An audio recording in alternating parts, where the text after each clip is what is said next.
1982 ခုနှစ်ဩဂတ်စ်လရဲ့နွေရာသီမှာအနောက်ဂျာမနီနိုင်ငံရဲ့မြူနစ်မြို့ဟာကမ္ဘာ့အိုလံပစ်အားကစားပွဲကြီးကြောင့်လူအများနဲ့စီကားနေပါတယ်။ဒုတိယကမ္ဘာစစ်ကြီးပြီးဆုံးသွားပြီးနောက်ပိုင်းဂျာမနီနိုင်ငံဟာသူတို့ရဲ့တင်းမာလာတဲ့ပုံရိပ်ဟောင်းတွေကိုဖျောက်ပစ်ချင်ခဲ့တာကြောင့်ဒီပွဲတော်ကို The Cheerful Game လို့တော့အမည်ပေးထားပြီးအလွန်မင်းပျော်ရွှင်စရာကောင်းတဲ့ပွဲတော်တစ်ခုဖြစ်ဖန်တီးခဲ့ကြပါတယ်။ပွဲတော်ကျင်းပတဲ့နေရာတစ်ဝိုက်မှာစစ်သားတွေလက်နက်ကင်ရဲတပ်ဖွဲ့တွေကိုမတွေ့ရသလောက်ရှားပါအောင်စီစဉ်ထားသလိုလုံခြုံရေးတွေကိုလည်းလက်နက်မပါတဲ့တောက်ပတဲ့အယောင်တွေဝတ်ထားတဲ့လုံခြုံရေးဝန်ထမ်းတွေနဲ့ပဲအစားထိုးထားတာကြောင့်တကမ္ဘာလုံးကအားကစားသမားတွေဟာလွတ်လွတ်လပ်လပ်နဲ့အေးအေးချမ်းချမ်းရှိလာတယ်လို့ခံစားခဲ့ရပါတယ်။ဒါပေမဲ့ဒီလုံခြုံရေးကိုပေါ့ပေါ့ပါပါထားရှိခဲ့တဲ့အချက်ဟာအစ္စရေးကစားသမားတွေအတွက်တော့ပြန်လန်းမရှိတဲ့အန္တရာယ်ကြီးဖြစ်လာလိမ့်မယ်လို့ဘယ်သူမှမခန့်မှန်းနိုင်ခဲ့ကြပါဘူး။ပွဲတော်ရဲ့ပထမဆုံးရက်တွေမှာတော့အောင်ပွဲတွေစံချိန်သစ်တွေနဲ့ကဘာကြီးကပျော်မြူးနေခဲ့ကြပြီးအိုလံပစ်ရွာလို့ခေါ်တဲ့အားကစားသမားတွေတဲခိုရာနေရာလေးကလူမျိုးပေါင်းစုံဘာသာပေါင်းစုံနဲ့ချစ်ချစ်ခင်ခင်ရှိနေတဲ့နိဗ္ဗာန်ပုံလေးတစ်ခုလိုဖြစ်နေခဲ့ပါတယ်။ဒီအေးချမ်းတဲ့မြင်ကွင်းရဲ့နောက်ွယ်မှာတော့ပါလက်စတိုင်းအစွန်းရောက်အဖွဲ့တစ်ခုဖြစ်တဲ့ Black September အဖွဲ့ကလက်နက်ကင်ဆယ်ကျော်တပ်လူငယ်အချို့ဟာကြောင်မက်ဖွဲ့ကောင်းတဲ့အစီအစဉ်ကြီးကိုအကောင့်ထဲပေါ်ဖို့မြူနစ်မြို့ထဲမှာပုံအောင်နေခဲ့ကြပါတယ်။သူတို့ဟာအစ္စရေးအကျဉ်းထောင်ထဲမှာအဖမ်းခံရတဲ့ပါလက်စတိုင်းအကျဉ်းသား200ကျော်ကိုပြန်လွှတ်ပေးဖို့တောင်းဆိုကြတာကြောင့်ဒီကမ္ဘာ့အိုလံပစ်ဆယ်မြင့်ကြီးကိုသူတို့ရဲ့နိုင်ငံရေးကြီးမှန်းချက်အတွက်အသုံးချဖို့ဆုံးဖြတ်ခဲ့ကြပါတယ်။အဖွဲ့ဝင်10ယောက်ဟာဂျာမနီနိုင်ငံထဲကိုနီးမျိုးမျိုးနဲ့ခိုးဝင်လာခဲ့ပြီးအစ္စရေးအားကစားသမားတွေတဲခိုတဲ့အခမ်းအနားတွေကိုလပေါင်းများစွာကြိုတင်ပြီးတေချာလေးလာစုံစမ်းခဲ့ပါတယ်။သူတို့ဟာအားကစားသမားအယောင်ဆောင်ပြီးလေ့ကျင့်ရေးဝတ်စုံတွေဝတ်ခါလက်နက်တွေကိုတော့အားကစားပစ္စည်းတွေထည့်တဲ့အိတ်ထဲမှာလျှို့ဝှက်တည်ဆောင်လာပါတယ်။ဒါပေမဲ့ဒီအဖွဲ့ရဲ့စီစဉ်မှုတွေကအလွန်ကိုစနစ်ကျလွန်းတာကြောင့်ဂျာမန်ထောက်လှမ်းရေးတွေအနေနဲ့လုံးဝရိပ်မိခဲ့ခြင်းမရှိတာလဲအံ့ဩစရာဖြစ်ခဲ့ရပါတယ်။ဒီအကြမ်းဖက်သမားတွေဟာမြူနစ်မြို့ကဟိုတယ်လေးတွေမှာလူခွဲပြီးတဲခိုရင်သူတို့တိုက်ခိုက်ရမယ့်အချိန်ကိုစိတ်ရှိလက်ရှိစောင့်ဆိုင်းနေခဲ့ပါတယ်။သူတို့ရည်ရွယ်ချက်ကတော့အစ္စရေးအားကစားသမားတွေကိုတစားကန်ဖြစ်ဖန်ဆီးပြီးတကမ္ဘာလုံးကဓာတ်ရိုက်ကြည့်နေတဲ့ရုပ်သံလိုင်းတွေကနေတဆင့်သူတို့ရဲ့အတန်ကိုကြားအောင်လုပ်ဖို့ပဲဖြစ်ပါတယ်။အေးချမ်းတာယာလာတဲ့မြူနစ်ညဦးရန်လူတိုင်းအိမ်မော်ကြနေတဲ့အချိန်မှာတော့ဒီလူတပ်သမား10ယောက်ဟာသူတို့ရဲ့တနက်တွေကိုကြည့်ဖြစ်ရင်အိုလံပစ်ရွာရဲ့ချန်သီယိုနာကိုတိတ်တဆိတ်ချင်းကပ်လာနေကြပါတယ်။1982ခုနှစ်စက်တင်ဘာလ9ရက်နေ့မနက်စောစောအချိန်မတော်4နာရီခွဲခန့်မှာအနက်ရောင်စက်တင်ဘာအဖွဲ့ဝင်တွေဟာသူတို့ရဲ့စီမံကိန်းကိုစတင်လိုက်ကြပါတယ်။အိုလံပစ်ရွာရဲ့ချန်သီယိုဟာ6ပေလောက်ပဲမြင့်တာကြောင့်ကြော်တက်ဖို့ပြင်နေချိန်တိုက်ဆိုင်စွာအပြင်မှာတောက်စားပျော်ပါပြီးပြန်လာတဲ့အမေရိကန်အားကစားသမားအချို့နဲ့သူတို့ဟာချန်သီယိုနာမှာထိတ်တိုက်တိုးခဲ့သေးပေမဲ့အမေရိကန်အားကစားသမားတွေကသူတို့ကိုလည်းအပြင်ကပြန်လာတဲ့အားကစားသမားချင်းတူတယ်ထင်မှတ်ပြီးချန်သီယိုကြော်ဖို့ကူညီပေးခဲ့ကြတာကတော့တမိုင်းရဲ့ကကြမ္မာအလှည့်ပြောင်းတစ်ခုလို့ဆိုနိုင်ပါတယ်။လက်နက်ကန်အကြမ်းဖက်သမားတွေဟာအားကစားသမားတွေအယောင်ဆောင်ရင်အစ္စရေးအဖွဲ့တဲခိုတဲ့ကွန်နိုလီလမ်းမကအမှတ်31တိုက်ခန်းစီကိုအမောင်ထဲမှာတိတ်ဆိတ်စွာရှောက်လန်းသွားကြပါတယ်။သူတို့ဟာအဆောက်အုံထဲကိုဝင်ရောက်ဖို့အတွက်မိတူပွားထားတဲ့တောတွေကိုအသုံးပြုခဲ့ကြပြီးအစ္စရေးအားကစားသမားတွေအိမ်မော်ကျနေတဲ့အခမ်းအနားတွေကိုစတင်ဖွင့်လှစ်ခဲ့ကြပါတယ်။အစ္စရေးနဘန်းတိုင်လူကြီးဖြစ်သူမိုရှိဝင်းဘတ်ဟာတကားနာကအတန်ကြောင့်နိုးလာပြီးတကားကိုတွန်းဖွင့်ဖို့ကြိုးစားနေတဲ့လက်နက်ကန်တွေကိုမြင်လိုက်တဲ့အခါအန်နီယယ်ကိုချက်ချင်းရိပ်မိသွားပြီးသူနဲ့အတူရှိနေတဲ့အားကစားသမားတွေကိုထွက်ပြေးဖို့အော်ရစ်တတိပေးရင်တကားကိုသူ့ခန္ဓာကိုယ်နဲ့အားကုန်တုံးကပိတ်ထားဖို့ကြိုးစားခဲ့ပါတယ်။ဒါပေမဲ့အကြမ်းဖက်သမားတွေဟာတကားကိုကြေစံတွေနဲ့ပစ်ဖောက်ပြီးအထဲကိုအတင်းအဓမ္မဝင်ရောက်စီးနှင်းခဲ့ကြတာကြောင့်ငိမ့်ညံ့လာတဲ့အိုလံပစ်ရွာကြီးရဲ့အာယုံဦးဟာတနတ်တန်တွေနဲ့အတူကြောက်မက်ဖွယ်စတင်ခဲ့ရပါတယ်။နဘန်းတိုင်လူကြီးဝင်းဘတ်ဟာသူ့ရဲ့အားကစားသမားတွေကိုကယ်တင်ဖို့အတွက်တနက်ကင်ထားတဲ့အကြမ်းဖက်သမားတွေကိုတစ်သားလိထားတစ်ချောင်းနဲ့ပြန်လည်ခုခံဖို့ကြိုးစားခဲ့ပါတယ်။ဒါပေမဲ့ခင်မီဆက်တနတ်တွေကိုမရှင်နိုင်ခဲ့ပဲသူဟာပါးပြင်းမှာတနက်တန်ရရရှိသွားခဲ့ပြီးအခြားအားကစားသမားတွေနဲ့အတူဖမ်းဆီးခြင်းခံလိုက်ရပါတယ်။အကြမ်းဖက်သမားတွေဟာဝင်းဘတ်ကိုတနက်နဲ့ထောက်ပြီးအခြားအစ္စရေးကစားသမားတွေရှိတဲ့အခန်းတွေစီလိုက်ပြခိုင်းတဲ့အခါဝင်းဘတ်ဟာဘာနတ်စွာနဲ့ပဲအာသန်နဲ့နဘန်းသမားတွေရှိရအခန်းစီခေါ်သွားခဲ့ပါတယ်။ထိုနဘန်းသမားတွေအနေနဲ့အကြမ်းဖက်သမားတွေကိုပြန်လည်တိုက်ခိုက်နိုင်လိမ့်မယ်လို့မျှော်လင့်ထားခဲ့ပေမဲ့အားကစားသမားတွေဟာအိမ်မော်ကျနေချိန်မှာရုတ်တရက်စီးနှင်းခံလိုက်ရတာကြောင့်ထိရောက်တဲ့ခုခံမှုတွေမလုပ်နိုင်ခဲ့ပဲအားလုံးဟာဒဇာကန်အဖြစ်အဖမ်းခံလိုက်ရပါတယ်။အလေးမကစားသမားယူဆတ်ရိုမန်ဟာအကြမ်းဖက်သမားတဦးကိုဒဏ်ရာရအောင်ပြန်လည်တိုက်ခိုက်နိုင်ခဲ့ပေမဲ့အကြမ်းဖက်သမားတွေရဲ့ပစ်ခတ်မှုကြောင့်အသက်ဆုံးရှုံးသွားပါတယ်။နောက်ထပ်ခုခံမှုကြိုးစားခဲ့တဲ့ဝင်းဘတ်ကိုလည်းရက်ဆက်စွာပစ်တက်လိုက်ပြီးနောက်သူတို့ရဲ့အလောင်းတွေကိုတိုက်ခတ်အပြင်ဘက်လမ်းမပေါ်ပစ်ထုတ်လိုက်ကြပါတယ်။ဒီမြင်ကွင်းကိုမြင်လိုက်ရတဲ့အိုလံပစ်ရွာရဲ့လုံခြုံရေးတွေနဲ့အခြားကစားသမားတွေဟာအစပိုင်းမှာကြည်လို့ရန်တောက်တွေနဲ့ပြုတ်လုပ်တဲ့လှောင်ပြောင်မှုတစ်ခုလို့ထင်မှတ်ခဲ့ကြပေမဲ့တကယ်သွေးစွန်းနေတဲ့အလောင်းတွေကိုမြင်လိုက်ရတဲ့အခါမှာတော့အခြေအနေဟာဆိုးရွားနေပြီဆိုတာသိလိုက်ကြပါတယ်။မနက်ခင်းအလင်းရောင်ရောက်လာချိန်မှာတော့အစ္စရေးကစားသမား9ယောက်ဟာအကြမ်းဖက်သမားတွေရဲ့လက်ထဲမှာဒဇာကန်အဖြစ်အဖမ်းခံနိုင်ရပြီဖြစ်ပါတယ်။အကြမ်းဖက်သမားတွေဟာတိုက်ခိုက်ရဲ့ပြတင်းပေါက်ကနေတဆင့်သူတို့တောင်းဆိုချက်တွေကိုစာရွက်ပေါ်မှာရေးပြီးအပြင်ကိုပစ်ချပေးခဲ့ပါတယ်။အဲဒီတောင်းဆိုချက် ချက်ထဲမှာအစ္စရေးအချင်းထောင်တွေကပါလက်စတိုင်းအချင်းသား234ယောက်ကိုချက်ချင်းလွှတ်ပေးဖို့နဲ့ဂျာမနီမှာဖမ်းထားတဲ့ဂျာမန်အသွင်ရောက်တွေကိုပါလွှတ်ပေးဖို့ပါဝင်နေပါတယ်။သူတို့ကဒက်လိုင်းတစ်ခုကိုပါပေးခဲ့ပြီးအချိန်မီမလိုက်ရောရင်ဒဇာကန်တွေကိုတနအီတယောက်နှုံနဲ့တပ်ပစ်မယ်လို့ချိန်ချောက်ခဲ့တာကြောင့်ဒဇာကန်တွေရဲ့အခြေအနေကအလွန်စိုးရိမ်စရာကောင်းလာပါတယ်။ဒါပေမဲ့အစ္စရေးအစိုးရဘက်ကတော့အကြမ်းဖက်သမားတွေနဲ့လုံးဝအလျှော့ပေးဆွေးနွေးမှာမဟုတ်ဘူးဆိုတဲ့ပြတ်သားတဲ့မူဝါဒကိုကင်ဆယ်ထားခဲ့ပါတယ်။ဂျာမနီအာဏာပိုင်တွေဟာအကြမ်းဖက်သမားတွေကိုငွေကြေးအမြောက်များပေးပြီးဒဇာကန်တွေကိုလဲလှယ်ဖို့ကြိုးစားခဲ့သလိုအရာရှိကြီးတွေ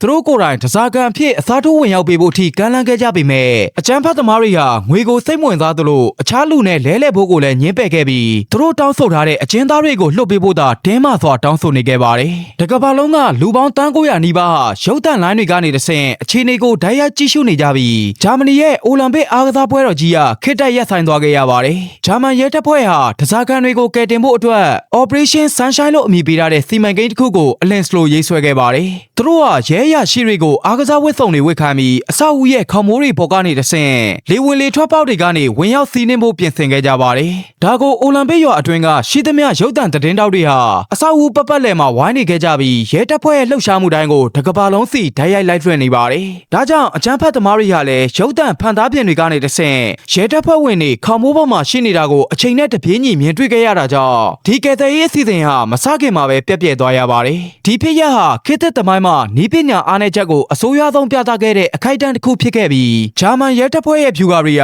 ရန်သူလက်ထဲကိုဖဲချက်တွေလှန်ပြထားသလိုဖြစ်နေခဲ့ပါတယ်။ဂျာမန်အာဏာပိုင်တွေဟာအကြမ်းဖက်သမားတွေကိုအဆောက်အဦထဲမှာတင်အသေးဖမ်းဖို့မဖြစ်နိုင်တော့ဘူးဆိုတာသိလိုက်ရတဲ့အခါမှာတော့ဒီပြိုဟာအသစ်တစ်ခုကိုပြောင်းလဲခဲ့ရပါတယ်။အကြမ်းဖက်သမားတွေဟာသူတို့ကိုဒဇာကန်တွေနဲ့အတူကိုင်ရိုမြို့ကိုလေယာဉ်နဲ့ပို့ဆောင်ပေးဖို့တောင်းဆိုနေရကြောင်းရဲတပ်ဖွဲ့ဟာလက်ရောတရောင်ဟန်ဆောင်ကလေစိတ်တစ်ခုမှခြုံခိုတိုက်ခိုက်ဖို့ဆုံးဖြတ်လိုက်ပြီးလေယာဉ်ကွင်းစီပို့ဆောင်ပေးဖို့သဘောတူလိုက်ပါတယ်။အကြမ်းဖက်သမား10ယောက်နဲ့လက်ထိတ်ကပ်ခံရတဲ့အစ္စရေးဒဇာကန်9ယောက်ဟာအိုလံပစ်ရွာထဲကနေစစ်တပ်သုံးရဟတ်ယာဉ်2ခုနဲ့ထွက်လာခဲ့ကြပါတယ်။အစီအစဉ်ကတော့သူတို့ကိုမြူးနစ်မြို့အပြင်ဘက်မှာရှိတဲ့ Fast and Favorite Latest Gun ကိုခေါ်ဆောင်သွားဖို့ဖြစ်ပြီးအဲ့ဒီနေရာမှာဂျာမန်စနိုက်ပါသမားတွေကအသင်းဆောင်ဆိုင်နေခဲ့ကြပါတယ်။ဒါပေမဲ့ဂျာမန်ရဲတပ်ဖွဲ့မှာအဲ့ဒီချိန်ကအကြမ်းဖက်မှုကိုအထူးနှိမ်နင်းတဲ့အဖွဲ့အစည်းမရှိသေးတာကြောင့်အခုဆက်စင်ရေးမှာပါဝင်တဲ့သူတွေကအထူးလေ့ကျင့်ထားတဲ့လူတွေမဟုတ်ပဲတာမန်ရဲရရှိတွေသာဖြစ်နေခဲ့တာကအကြီးမားဆုံးအားနည်းချက်ဖြစ်ခဲ့ပါတယ်။ရဟတ်ယာဉ်တွေလေစိတ်ကိုမရောက်ခင်မှာပဲဂျာမန်အာဏာပိုင်တွေဟာနောက်ထပ်အမှားတစ်ခုကိုထပ်မံကျူးလွန်ခဲ့ပါတယ်။လေယာဉ်ပေါ်မှာအကြမ်းဖက်သမားတွေကိုခြုံခိုတိုက်ခိုက်ရန်လေယာဉ်အမှုထမ်းဖြင့်ဟန်ဆောင်ထားတဲ့ရဲရရှိတွေဟာအကြမ်းဖက်သမားတွေရဲ့လက်နက်အင်အားကိုကြောက်လန့်ပြီးစစ်စင်ရေးမစခင်မိနစ်ပိုင်းလို့မှတင်သူတို့တာဝန်ကိုဆုံးခွာသွားကြပါတယ်။ဒါကြောင့်ရဟတ်ယာဉ်တွေလေစိတ်ကိုဆင်းသက်တဲ့အခါအကြမ်းဖက်သမားတွေကိုရင်ဆိုင်ဖို့အတွက်လေစိတ်ဝန်းကျင်ကအဆောက်အဦအမိုးပေါ်မှာလက်ဖြောင်းတပ်သား9ယောက်သာကျန်ရှိနေပါတယ်။အဆိုးဆုံးကတော့အကြမ်းဖက်သမား10ယောက်ရှိနေတာကိုရဲတပ်ဖွဲ့က9ယောက်ပဲရှိတယ်လို့မှားယွင်းတွက်ချက်ခဲ့တာကြောင့်တယောက်ချင်းစီကိုတပြိုင်နက်တည်းပြစ်ခတ်နေနေမဲ့ဗျူဟာကလည်းမစခင်ကတည်းကလွဲနေခဲ့ပြီဖြစ်ပါတယ်။ည7နာရီခွဲဝန်းကျင်မှာရဟတ်ယာဉ်2စီးကလေစိတ်ရဲ့ကွင်းမြစ်အလယ်မှာဆင်းသက်လာတာကြောင့်အကြမ်းဖက်သမား2ယောက်ဟာသူတို့ကိုကိုင်ရိုမျိုးစီပို့ဆောင်မဲ့လေယာဉ်ကိုစစ်ဆေးဖို့အတွက်ရဟတ်ယာဉ်ပေါ်ကဆင်းလာကြပါတယ်။ဒါပေမဲ့သူတို့စစ်ဆေးတဲ့လေယာဉ်ကအထဲမှာလူတယောက်မှမရှိပဲအလွတ်ကြီးဖြစ်နေတာတွေ့ရတဲ့အခါဒါဟာထောင်ချောက်တစ်ခုဖြစ်နေမှချက်ချင်းသိသွားကြပါတယ်။ဒါကြောင့်ရဟတ်ယာဉ်တွေစီအပြေးလွှားပြန်လာချိန်အဆောက်အဦအမိုးပေါ်မှာနေရာယူထားတဲ့ဂျာမန်လက်ဖြောက်တနက်သမားတွေကစတင်ပစ်ခတ်ကြပါတော့တယ်။ဒါပေမဲ့အမောင်တုကတကြောင်လေစိတ်ရဲ့မီးမောင်းကြီးတွေကမျက်စိချင်းစီတာကတကြောင်မို့စနိုက်ပါသမားတွေရဲ့ပထမဆုံးအချက်တွေကပြစ်မှတ်ကိုလွဲချော်သွားပါတယ်။အဆိုးဆုံးချက်ကတော့လက်ဖြောက်သမားတွေမှာအချင်းချင်းဆက်သွယ်ဖို့ရေဒီယိုတွေမပါရှိသလိုသူတို့ရဲ့တနက်တွေမှာလည်းညကြီးမှမြောင်းတွေတက်ဆင်မထားခဲ့တာဖြစ်ပါတယ်။အကြမ်းဖက်သမားတွေဟာရဟတ်ယာဉ်နောက်ွယ်မှာပုံအောင်ရင်အပြန်အလှန်ပစ်ခတ်ခဲ့တာကြောင့်လေစိတ်ကြီးကစစ်တလင်းလို့ဖြစ်သွားခဲ့ပြီးပစ်ခတ်မှုတွေကတနအီကျော်ကြောင်အပြင်းထန်ဖြစ်ပွားနေခဲ့ပါတယ်။ညတစ်ကောင်ရအချိန်မှာတော့အခြေအနေဟာထိမနိုင်သိမ်းမရဆိုးရွားလာပြီးဂျာမန်ရဲတပ်ဖွဲ့ရဲ့တန်ကြပ်ကားတွေလေစိတ်ထဲကိုရောက်လာတဲ့အခါအကြမ်းဖက်သမားတွေဟာသူတို့လွတ်မြောက်ဖို့လမ်းမရှိတော့ဘူးဆိုတာကိုသိလိုက်ရပါတယ်။ဒါကြောင့်တယောက်က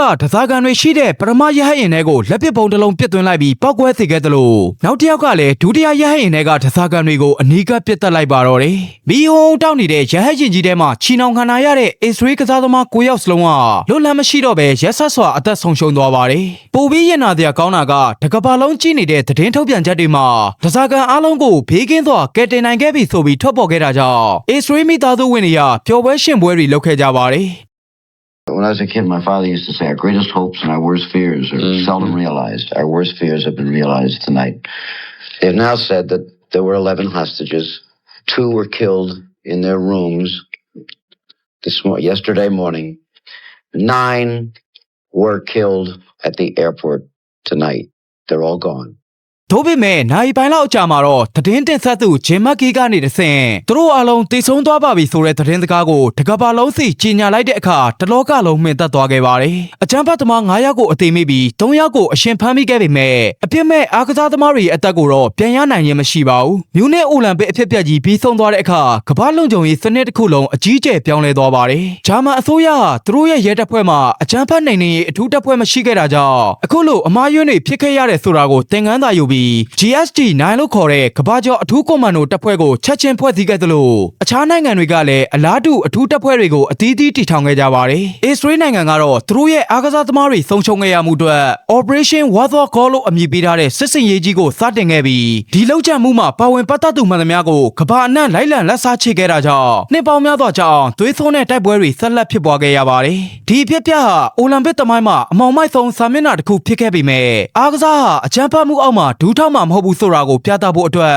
မြူနစ်အိုလံပစ်ပွဲတော်ကိုတရက်ပဲရက်ဆိုင်ပြီးဆက်လက်ကျင်းပခဲ့ကြပါတယ်။တည်ဆုံးသွားခဲ့တဲ့အစ္စရေးအားကစားသမား17ယောက်ရဲ့အမည်တွေကိုတော့သမိုင်းမှာဘယ်တော့မှမေ့ပြောက်မှာမဟုတ်ပဲအိုလံပစ်ပွဲတော်တိုင်းမှာသူတို့အတွက်ရည်စူးတဲ့အထိမ်းအမှတ်အခမ်းအနားတွေကိုပြုလုပ်ပေးနေသေးဖြစ်ပါတယ်။မြူနစ်အိုလံပစ်မှာအစ္စရေးအားကစားသမားတွေအသက်ခံလိုက်ရတာကိုကြည့်ပြီးအစ္စရေးဝန်ကြီးချုပ်ဂိုရာမေယာဟာအလွန်ဝမ်းနည်းကြေကွဲခဲ့ရသလိုတစ်ဖက်မှာလည်းအကြီးအကျယ်ဒေါသထွက်ခဲ့ရပါတယ်။ကမ္ဘာကြီးကဒီအဖြစ်အပျက်ကိုမေ့သွားရင်တော့အစ္စရေးအနေနဲ့ဒီသွေးကြွေးကိုဘယ်တော့မှမေ့မှာမဟုတ်ဘူးလို့သူမကဆုံးဖြတ်ခဲ့ပါတယ်။ဒါကြောင့်အစ္စရေးထောက်လှမ်းရေးအဖွဲ့မော့ဆတ်ရဲ့အကြီးအကဲတွေကိုခေါ်ယူပြီးမြူနစ်လူတပ်ပွဲမှာဓာတ်ရိုက်ဖြစ်စေတွယ်ဝါရေးဖြစ်စေပါဝင်ပတ်သက်သူမှန်သမျှကိုကမ္ဘာအနှံ့လိုက်လံရှာဖွေပြီးအဆုံးစီရင်ဖို့လျှို့ဝှက်အမိန့်ပေးလိုက်ပါတယ်။ဝန်ကြီးချုပ်ကဒီလူတပ်သမားတွေကိုအရှင်ဖမ်းပြီးတရားရုံးတင်ဖို့မလိုဘူး။သူတို့ဘယ်နေရာမှာပုံနေပါသေးတေချင်းတရားကိုသူတို့စီယူဆောင်သွားပေးပါလို့ပြက်ပြက်သားသားပြောဆိုခဲ့တယ်လို့ဆိုပါတယ်။ဒီစစ်စင်ရေးကိုကော်မတီ H လို့ခေါ်တဲ့အစင်းမြင့်အရာရှိတွေကလျှို့ဝှက်ကြီးကြပ်ခဲ့ပြီးအစ္စရေးဟာနိုင်ငံတကာဥပဒေကိုကျော်လွန်ကတဦးချင်းစီအလိုက်လက်စားချေမဲ့စစ်စင်ရေးကြီးကိုစတင်လိုက်ပါတယ်။ဒါဟာနိုင်ငံတစ်ခုကန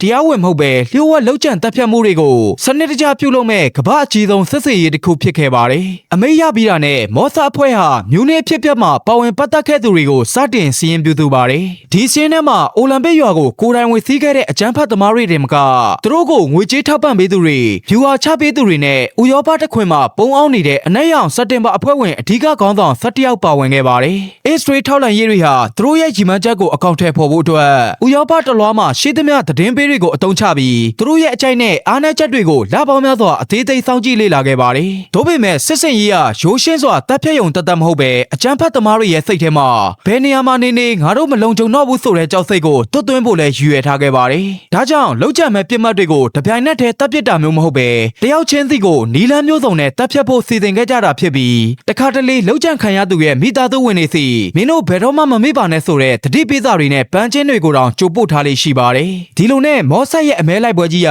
ဥရောပရဲ့လှပတဲ့မြို့တော်ကြီးတွေထဲမှာတိတ်တဆိတ်စတင်လာပါတယ်။ဒီလိုကြီးလေးတဲ့စစ်စင်ရေးကိုအကောင့်ထဲပေါ်ဖို့အတွက်မော့ဆတ်ဟာဂက်စထရီယာလို့ခေါ်တဲ့အထူးစစ်စင်ရေးဌာနခွဲအောက်မှာခီတွန်လို့အမည်ရတဲ့အထူးလှုပ်ကြံရေးအဖွဲ့ငယ်လေးကိုဖွဲ့စည်းခဲ့ပါတယ်။ခီတွန်ဆိုတာဟီဘရူးဘာသာစကားအရဘေယောနတ်သို့မဟုတ်လှန်စွပ်လို့အထိပ္ပယ်ရပြီးပြစ်မှတ်ကိုအတန်တိတ်ထိရောက်စွာထိုးနှက်နိုင်မှုရည်ရွယ်ထားခဲ့ပါတယ်။ဒီအဖွဲ့ထဲမှာပါဝင်တဲ့လူတွေကအေဆွေးစစ်တပ်ရဲ့အထူးတပ်ဖွဲ့တွေထဲကမှအရွေးချယ်ခံရတဲ့ထိပ်သီးပညာရှင်တွေဖြစ်ပြီးသူတို့ကကိုယ်နိုင်ငံရဲ့အထောက်အထားတွေကိုစွန့်လွတ်ခဥရောပတိုက်သားစီးပွားရေးသမားတွေကမ္ဘာလက်ခီးသွားတွေအဖြစ်ဟန်ဆောင်ပြီးအသွင်ပြောင်းနေထိုင်ခဲ့ကြပါတယ်။အဖွဲ့တစ်ခုစီမှာလုပ်ငန်းတာဝန်တွေကိုတိတိကျကျခွဲဝေထားပြီးပြစ်မှတ်ကိုခြေရာခံတဲ့သူထောက်ပံ့ပို့ဆောင်ရေးစီစဉ်တဲ့သူအပြတ်မောက်လုံးမဲ့လူနဲ့တကယ်တမ်းခလုတ်ဆွဲမဲ့လုံခြံရေးသမားဆိုပြီးစနစ်တကျဖွဲ့စည်းထားတာဖြစ်ပါတယ်။သူတို့ကအစ္စရေးအစိုးရနဲ့လုံးဝပတ်သက်မှုမရှိသည့်အောင်ဟန်ဆောင်ထားရသလိုအကယ်၍အဖမ်းခံရရင်လည်းအစိုးရကသူတို့ကိုတိမှမဟုတ်ဘူးလို့ကြိုတင်သဘောတူညီထားခဲ့တာဖြစ်ပါတယ်။ဒီလိုအသက်ကိုဖမ်းနှက်ထုတ်ပြီးလုပ်ရတဲ့အခြေအနေဟာသူတို့ကိုပုံမရက်ဆက်ပြတ်သားစေခဲ့ပြီးအနက်ရောင်စက်တင်ဘာအဖွဲ့တွေရဲ့နောက်ွယ်ကအချိတ်တွေဖြစ်သူတို့ကနေရာအနှံ့မှာပြန့်နှံ့သွားခဲ့ကြပါတယ်။1980အောက်တိုဘာလမှာတော့လက်စားချေမှုရဲ့ပထမဆုံးအချက်ကိုအီတလီနိုင်ငံရဲ့ရောမမြို့မှာစတင်လိုက်ပါတယ်။ပြစ်မှတ်ကတော့ဝေယဲဆွေတာလို့ခေါ်တဲ့ပါလက်စတိုင်းပညာတတ်အူဖြစ်ပြီးသူဟာအနက်ရောင်စက်တင်ဘာအဖွဲ့ရဲ့ရောမမြို့ကကိုယ်စားလှယ်တဦးလို့မော့ဆက်ကယူဆထားပါတယ်။တညမှာတော့ဇွဲတာဟာသူနေထိုင်ရာတိုက်ခန်းကိုအေးအေးဆေးဆေးပြန်လာချိန်မှာဓာတ်လီကာနာမှာစောင့်နေတဲ့မော့ဆက်အဖွဲ့ဝင်2ယောက်နဲ့ထိတိုက်တိုးခဲ့ပါတယ်။သူတို့ကဇွဲတာကိုဘာစကားမှမပြောဘဲအတန်တိတ်ပြောင်းတက်ထားတဲ့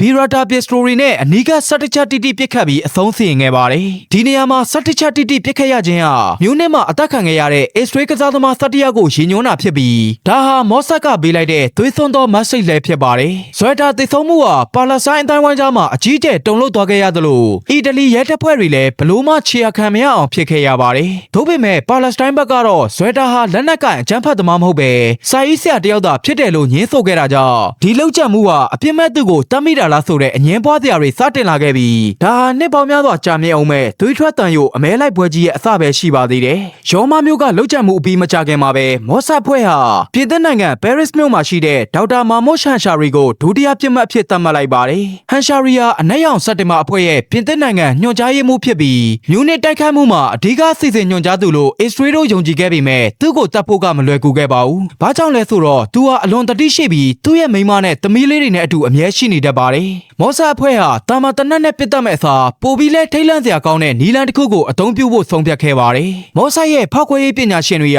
ဟန်ရှာရီအိမ်ပြင်ထွက်နေတဲ့အချိန်မှာသူ့ရဲ့တိုက်ခန်းတွေကိုတိတ်တဆိတ်ခိုးဝင်ပြီးသူအမြဲသုံးနေတဲ့တယ်လီဖုန်းရဲ့အောက်ခြေခွက်ထဲမှာအလွန်သိငယ်ပြီးပြင်းအားကောင်းတဲ့ဖောက်ခွဲရေးပစ္စည်းကိုထည့်သွင်းထားခဲ့ပါတယ်။1982ခုနှစ်ဒီဇင်ဘာလ10ရက်နေ့မနက်ခင်းမှာမော့ဆတ်အေဂျင့်တယောက်ကအီတလီသတင်းထောက်တယောက်ဟန်ဆောင်ပြီးဟန်ရှာရီစီကိုဖုန်းခေါ်ကဟန်ရှာရီလို့အတီးပြုတ်ဖြေလိုက်တာနဲ့အဝေးထိန်ခလုတ်ကနေဖုန်းကိုဖောက်ခွဲလိုက်ပါတယ်။ပောက်ကွဲမှုကြောင့်ပြင်းထန်တဲ့ဒဏ်ရာတွေနဲ့အတူဆေးရုံမှာရက်ပေါင်းများစွာဝေဒနာတွေခံစားပြီးမှသေဆုံးသွားခဲ့တဲ့ဒီဖြစ်ရပ်ဟာဥရောပတခွင်ကပါလက်စတိုင်းအေဂျင့်တွေကိုအကြီးအကျယ်ခြောက်လှန့်လိုက်ပါတယ်။1983ခုနှစ်ဧပြီလမှာတော့မော့ဆတ်ဟာဥရောပတယ်မကပဲအကြမ်းဖက်သမားတွေရဲ့အဓိကအခြေစိုက်စခန်းတစ်ခုဖြစ်တဲ့လက်ဗနွန်နိုင်ငံဘေရွတ်မြို့အထိပါလက်တံဆန်းဖို့ဆုံးဖြတ်လိုက်ပါတယ်။ဒါဟာ Operation Spin-off ယူသို့ခေါ်တဲ့အလွန်ရဲတင်းတဲ့စစ်စင်ရေးတစ်ခုဖြစ်ပြီးအစ္စရေးကွန်မန်ဒိုတပ်ဖွဲ့တွေကပင်လယ်ထဲကနေတဆင့်ရေမြုပ်လင်ငယ်လေးတွေနဲ့ဘေရွတ်ကမ်းခြေကိုတိတ်တဆိတ်ချင်းကပ်ခဲ့ပါတယ်။ထူးခြားတာကအနာဂတ်မှာအစ္စရေးဝင်ကြီးချုပ်ဖြစ်လာမဲ့အေဟူဘာရက်အပါဝင်ကွန်မန်ဒိုတပ်ဖွဲ့ဝင်အချို့ဟာချစ်သူတွေအဖြစ်ဟန်ဆောင်ပြီးမြို့ထဲကိုကျူးကျော်ဝင်ရောက်ခဲ့တာဖြစ်ပါတယ်။သူတို့ရဲ့ပြစ်မှတ်ကတော့အနက်ရောင်စက်တင်ဘာအဖွဲ့ရဲ့ထိပ်သီးကောင်းဆောင်3ဦးဖြစ်ပြီးထိုလူတွေနေထိုင်တဲ့တိုက်ခန်းတွေကိုဝင်ရောက်စီးနှင်းက